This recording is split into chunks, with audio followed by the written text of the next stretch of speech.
मेहनत कर पड़ता है जी जान से तपना, तभी पूरा होता है बढ़िया नौकरी पाने का सपना। आज बात करेंगे ड्रीम जॉब ड्रीम कंपनी में कैसे मिले। 10 पॉइंट दूंगा, 10 पॉइंट स्टेप वाइज दूंगा। मैं Vivek Bindra, founder and CEO बड़ा बिजनेस.com। उससे पहले 3 सिनेरियो समझिएगा। पहला सिनेरियो, जो काम करने में आपको बहुत मजा आता है और आपको अच्छे से करना भी आता है, लेकिन अगर उसके पैसे अच्छे नहीं मिले आपको तो आप जिंदगी भर गरीब रह जाएंगे। दूसरा सिनेरियो लेते हैं, जो काम करना आपको अच्छे से आता है, उसके पैसे भी मिलते हैं, लेकिन आपको प्यार नहीं है उस काम से, आपको मन नहीं करता वो काम करने को, तो आप जिंदगी भर बोर होंगे। और तीसरा सिनेरियो, जिस काम से आपको प्यार तो है, बाजार में उसकी तनख्वाह भी मिलती है, लेकिन आपको करना अच्छे से आता नहीं है, तो फिर आपको नौकरी नहीं, वो तो खाली एक सपना है, वो ड्रीम जॉब नहीं है, खाली ड्रीम है।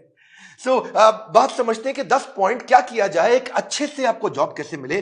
पहले जिस कंपनी में आप जॉब चाहते हैं, पहला पॉइंट है उस कंपनी के बारे में रिसर्च करो। उस कंपनी का विजन, मिशन, उसकी लीडरशिप, उसके माइलस्टोन्स, उस कंपनी के बारे में पढ़ लिख लो वहां रिज्यूमे भेजते वक्त।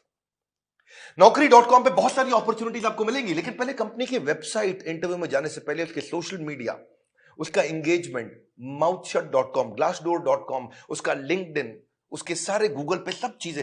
जितना ज्यादा आप इंटरेस्टेड होंगे उतना आपका कैंडिडेचर इंटरेस्टिंग हो जाएगा। जब आप इंटरव्यू में मिलते हैं ना लोगों से, if you are interested in the company, they will see you as interesting for the company. Company research के बाद दूसरा पॉइंट, जॉब डिस्क्रिप्शन को समझिए। जॉब डिस्क्रिप्शन की डिटेल मांगिए। आपका केआरए क्या होगा, केपीआई क्या होगा, आपसे क्या एक्सपेक्ट किया जा रहा है कंपनी में, यह मांग लो।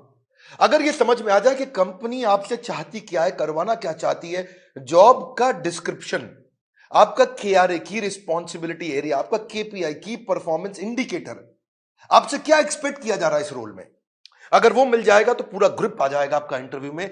तीसरा, अब जो इंटरव्यू लेने वाला है उसकी डिटेल निकालो। एचआर से जब आप बात करेंगे, पूछेगा आपका इंटरव्यू कौन लेंगे, उस इंटरव्यूअर का अगर आपको नाम मिल जाता है तो लिंक्डइन पे उसका प्रोफाइल खोल लीजिए। देखिए उसने क्या पोस्ट शेयर किया है, क्या आर्टिकल शेयर किया है, क्या उन्होंने कोई ब्लॉग शेयर किया है, उसके बारे में अगर आप तारीफ करेंगे, उसकी डिटेल उनको इंटरव्यू में बताएंगे, तो वो आपकी आई फॉर डिटेल को बहुत पसंद करेंगे। मेरे साथ भी होता है कई बार, जब कोई मुझको इंटरव्यू देने आता है, बोलता है सर मैं तो आपका बहुत बड़ा फैन हूं, मैं तो आपके सारे वीडियो देखता हूं, तो मैं पूछ लेता हूं टॉप 5 वीडियो कौन से देखे थे जो आपको बहुत पसंद आए और मैंने उसमें क्या बताया। पता चल जाता है कि आदमी झूठ बोल रहा है या सच बोल रहा है। अगर डिटेल में लिया अपने इंटरव्यूअर को पहचान, तो अपने इंटरव्यू को बना लो कुछ सुपर आसान। इसको क्या कहते हैं, failing to plan means planning to fail. Plan करके जाइए, इंटरव्यूअर के बारे में पढ़ के जाइए। अब्राहम लिंकन भी बोला करते थे ना कि अगर मुझे पेड़ काटना हो, मेरे पास 8 घंटे हो, तो 6 घंटे तो मैं केवल धार लगाऊंगा, 2 घंटे में पेड़ काट दूंगा। 6 घंटे धार क्या लगाऊंगा, मतलब क्या, इतनी तैयारी कर लूंगा कि 2 घंटे में पेड़ अपने आप कट जाएगा। आसान है, लेकिन थोड़ा उसको समझ के जाओ। इंटरव्यूअर क्या क्वेश्चन पूछ सकता है आपसे, कि अपने बारे में बताओ, पूछेगा आपसे पॉपुलर क्वेश्चन क्या, आपको क्यों हायर करें, आपकी स्ट्रेंथ्स क्या है, आपकी लीडरशिप स्किल्स के बारे में बताइए, आपके पास एक्सपीरियंस नहीं है, आपको क्यों हायर करें। इस तरह अगर आप अपनी तैयारी करके जाएंगे, मजा आएगा। चौथा पॉइंट, एम्प्लॉयर सेंट्रिक रहिएगा। इस चौथे पॉइंट में ध्यान रखना, इंटरव्यूअर आपकी मानसिकता को जरूर चेक करता है। अपने आंसर्स को ऐसे कस्टमाइज करिए, आप आत्म प्रेरित, सेल्फ मोटिवेटेड दिखने चाहिए। एक एम्प्लॉय मानसिकता का होता है, इंट्राप्रेन्योर मानसिकता का होता है। हमारे एवरीथिंग अबाउट एंटरप्रेन्योरशिप कोर्स में हम इंट्राप्रेन्योर की बहुत बात करते हैं। एम्प्लॉय वो जो नौकरी करता है, इंट्राप्रेन्योर वो क्यों करता तो नौकरी है, पर उसका बिहेवियर ओनर जैसा होता है। वो प्रॉब्लम पे फोकस करेगा, एम्प्लॉय इंट्राप्रेन्योर एक्शंस पे फोकस करेगा। वो बोलेगा फैमिली इज माय फैमिली, ये कहता है कि नहीं नहीं, organization is also my family. वो उसको परिवार की तरह देखता है। वो हार्डवर्क करता है, ये स्मार्ट वर्क करता है। वो कंज्यूमर होता है, ये कंट्रीब्यूटर होता है। एंटरप्रेन्योर आते ही सोचता है मैं ऐसा क्या कर लूं कंपनी में। वो पुश स्टार्ट है, उसको धक्का मारोगे तो काम चालू करेगा। ये सेल्फ स्टार्ट है, अपने आप काम करता है। वो टाइम वेस्ट करता है, ये टास्क वेस्ट करता है। एम्प्लॉय क्या करता है, सुबह 9 से 5, 9 बजे आएगा, 5 बजे निकल जाएगा। ये क्या कहता है, जब तक काम खत्म नहीं होगा तब तक बैठूंगा। काम जल्दी खत्म करने की कोशिश करता है। ये समय के हिसाब से नहीं, काम के हिसाब से काम करता है। इसलिए employee gets paid for the time he spends, intrapreneur gets paid for the value he creates, है ना। तो ये इसको क्या चाहिए, sick leave, casual leave, earn leave, वो leave he doesn't want to leave. तो आपके जो आंसर है ना, वो उससे आपका नेचर, आपका बिहेवियर, आपका कल्चर पता लग जाएगा। ये ब्रेकडाउन में खत्म हो जाता है, ये ब्रेकडाउन में ब्रेक थ्रू क्रिएट कर देता है। ये बिहेवियर, नेचर पता चल जाता है। पांचवा पॉइंट, अपना असेसमेंट भी करके जाइए, जो कि आपके इंटरव्यू में दिखाई पड़ेगा। सनातन गोस्वामी चैतन्य महाप्रभु से बोले के आमी, क्या बात हुआ कि मैं हूं कौन, आप पहचानिए अपने आप को। कृष्ण ने भी गीता के अंदर बहुत बात किया, ये आपको पोजिशनिंग में हेल्प मिलेगा आपको। आप एक्शन मैन है, पीपल मैन है, आइडिया मैन है, प्रोसेस मैन है, आपकी मेजर स्ट्रेंथ्स क्या है, उसको स्किल के साथ मैच कर लीजिएगा। देखिएगा कि जो जॉब डिस्क्रिप्शन है ना, जो मैंने पीछे बताया था आपको, उसमें देखिए कि कंपनी का गोल क्या है, इस जॉब से कौन सा गोल अचीव करने वाले हैं, कंपनी में क्या प्रॉब्लम्स थी जो इस जॉब से वो सॉल्व कराने वाले हैं। और जब आप जाएंगे तो अपने हार्ड स्किल और सॉफ्ट स्किल को जरूर समझ के जाइएगा। ये छठा पॉइंट है। हार्ड स्किल कौन से होते हैं? ये वो स्किल होते हैं जो बेसिकली आप क्वांटिफाई कर सकते हैं, जैसे कि फॉरेन लैंग्वेज हो गया, डिग्री हो गया, सर्टिफिकेट हो गया, मशीन ऑपरेशन हो गया, आपका किसी प्रकार का कोई भी data mining, accounting, programming, software testing, ये सब हार्ड स्किल होते हैं। जिसमें कला आती है। जैसे फाइनेंस के अंदर बजटिंग, बिजनेस प्लानिंग होता है या प्रोडक्ट डेवलपमेंट होता है। लेकिन सॉफ्ट स्किल कौन से? बातचीत कैसे करते हो, आपका टीम वर्क कैसा है, आप डिसीजन ले पाते हो नहीं, लीडरशिप है कि नहीं, मोटिवेटेड रहते हो कि नहीं, सुनते हो ध्यान से कि नहीं, पीपल स्किल है कि नहीं, इंटरपर्सनल फ्लेक्सिबिलिटी, टाइम मैनेजमेंट, ये सारे सॉफ्ट स्किल है। उस तरफ हार्ड स्किल है। तो पहले से ही चेक करके जाइए, क्योंकि आपका see he who speaks without attentive ear is mute. क्या मतलब हुआ? जो बिना सुने बोलता रहता है, बोलता रहता है, जो बिना सुने बोलता रहता है, वो सबसे बड़ा गूंगा होता है, उसके बोलने का कोई फायदा नहीं है। इसलिए आपकी कम्युनिकेशन में सुनिए ध्यान से कि वो क्या डिमांड है आपसे। इफेक्टिव कम्युनिकेशन में 20% is only what you know, 80% is how do you feel about what you know. कैसे आप उसे कम्युनिकेट करते हैं। सीधे बैठिए, हमेशा स्माइल मेंटेन करिए। ऐसा करके आराम से रिलैक्स होकर के बैठने वाला तो जमेगा नहीं ना। कॉन्फिडेंट और इंफॉर्मेटिव लगते हैं जब आप अच्छा कम्युनिकेशन और सॉफ्ट स्किल मैनेज कर पाते हैं। सातवां है, अब मौका ढूंढिए कि आप भी कोई ऐसा क्वेश्चन करें जिस क्वेश्चन से इंटरव्यूअर को लगे यार ये आदमी बुद्धिमान है। एक बात बताऊं आपको कि knowledge is having the right answer, but intelligence is asking the right question. ज्ञानी व्यक्ति के पास उत्तर होता है, पर बुद्धिमान व्यक्ति के पास प्रश्न होता है।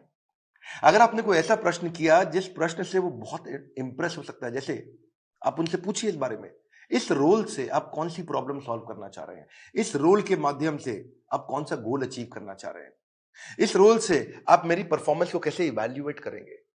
कितना पावरफुल आप प्रश्न पूछते हैं, यह भी सामने वाले को इन्फ्लुएंस करता है। आठवां, सैलरी नेगोशिएशन की बात आए तो बहुत जोर मत डालिएगा। अनरियलिस्टिक सैलरी हाइक से सामने वाला समझ जाता है ये केवल पैसे के लिए नौकरी करने आया है, ये वैल्यू नहीं क्रिएट कर पाएगा।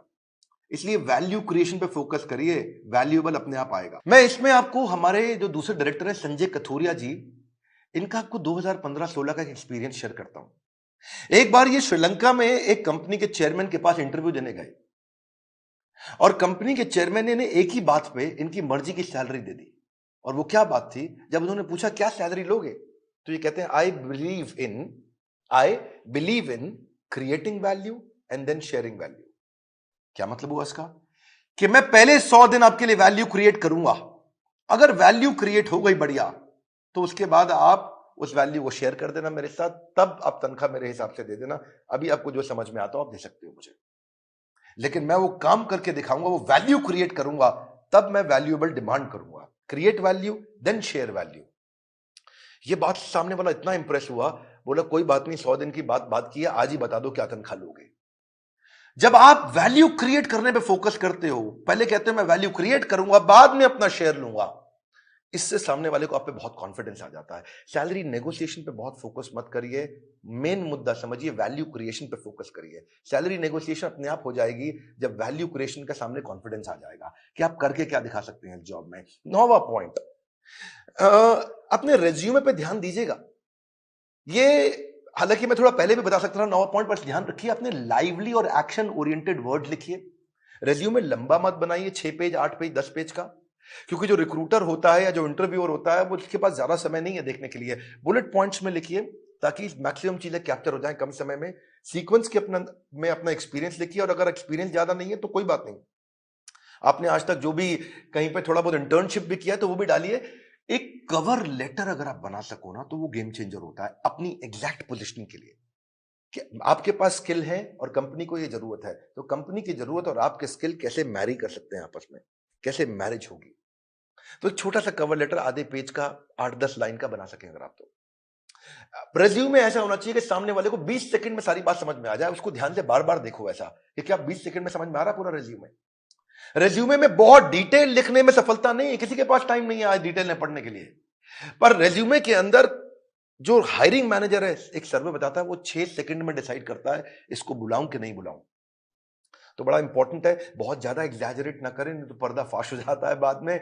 बोल्ड और क्लियर और इंपॉर्टेंट अचीवमेंट को साफ साफ तरीके से बता सकें। उसी के अंदर एक रेफरेंस लिस्ट भी डाल दें जो आपकी integrity, work, decision making, punctuality, flexibility के बारे में कोई रेफरेंस पुरानी कंपनी के या कोई बड़े लोग ऐसे हैं जो आपके बारे में कहने को तैयार हो तो नीचे लिख भी दीजिए कि ये आपको आपके बारे में ये रेफरेंस, मतलब किसी और व्यक्ति, कोई और व्यक्ति भी आपकी तारीफ करने को तैयार है तो उसका नाम, उसकी डेजिग्नेशन, उसका फोन नंबर लिख दीजिए। इससे भी कॉन्फिडेंस आता है।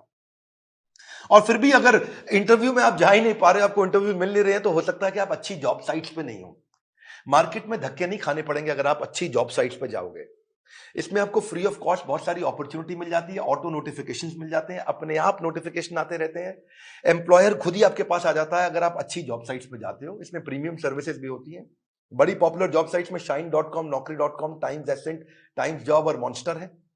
लेकिन अगर आप नए हैं तो freshers world, fresherslive.com, Internshala internship पे काम कराती है, या freelancer.com, indeed.com। अगर आप नए हैं तो इन पे जाइए। बेरोजगार खेल रहे हैं स्मार्टफोन पर ताश, ये वीडियो उनको शेयर करें, दिशा मिल सकती है बड़ी खास। मैं एक बात और बताऊंगा, हमारे प्रॉब्लम सॉल्विंग कोर्स के अंदर हमने पूरा का पूरा कोर्स इसके ऊपर बना रखा है और एवरीथिंग अबाउट एंटरप्रेन्योरशिप को भी अब 2 हिस्से में डिवाइड कर दिया है। अगर आप नए हैं, इंट्राप्रेन्योर बनना चाहते हैं या आगे चल के स्टार्टअप शुरू करना चाहते हैं तो एवरीथिंग अबाउट एंटरप्रेन्योरशिप का एक हिस्सा आपको काम आएगा। और दूसरा जो बिजनेस कर रहे हैं उनके लिए तो है ही है। मैं फिर से आपको रिक्वेस्ट करूंगा कि बेरोजगार खेल रहे हैं स्मार्टफोन पर लूडो और ताश, हाँ, वीडियो शेयर करो उनको, दिशा मिल सकती है बड़ी खास। ताश से बात नहीं बनेगी, इस खास दिशा से बात बनेगी। अगर आप नए आए, सब्सक्राइब जरूर करिएगा, लाइक करके उत्साह बढ़ाइए, बोर्ड लाइन नंबर पे फोन करिए, चेक करिए कि कैसे एवरीथिंग अबाउट एंटरप्रेन्योरशिप जिंदगी भर के लिए आपको एक बड़ी दिशा दे सकता है, आपको एक इंट्राप्रेन्योर बना सकता है। किसी को नौकरी मिले ना मिले, इंट्राप्रेन्योर की बहुत कमी है, उसको नौकरी जरूर मिलती है। हमारे साथ जुड़े रहने के लिए, दुनिया का नंबर 1 एंटरप्रेन्योरशिप यूट्यूब चैनल बनाने के लिए, वीडियो को लाइक करके उत्साह बढ़ाने के लिए आप सबको हृदय की गहराइयों से प्रेम पूर्वक बहुत बहुत धन्यवाद।